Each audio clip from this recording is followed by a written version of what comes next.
À Ajaccio comme à Bastia, des rassemblements dans le calme avant la venue annoncée du ministre de l'Intérieur qui, dans les heures qui suivent, au petit matin, annonce dans la presse locale une décision historique, mettre sur la table des négociations la question de l'autonomie de l'île. Alors d'abord, j'ai dit jusqu'à l'autonomie, c'est-à-dire qu'à mon avis, il y a aussi d'autres étapes possibles.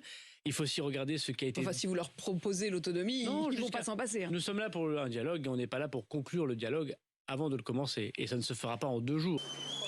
Après plus de 40 ans de conflit avec l'État sur l'émancipation de l'île, ravivée par 2 semaines de tensions dans les rues, les Corses pourraient donc se voir attribuer de nouvelles compétences avec une totale autonomie sur les politiques sociales, économiques ou bien de la santé.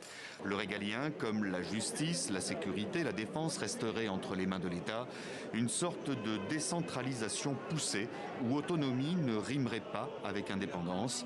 Le terme d'ailleurs a disparu du vocabulaire des élus nationalistes qui dirigent la Corse.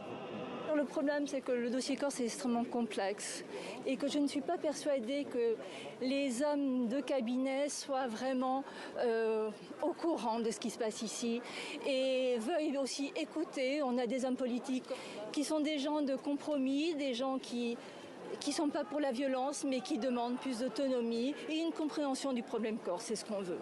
Des élus qui demandent à être mieux considérés par l'État, que le peuple corse soit reconnu sur le plan historique, culturel et politique.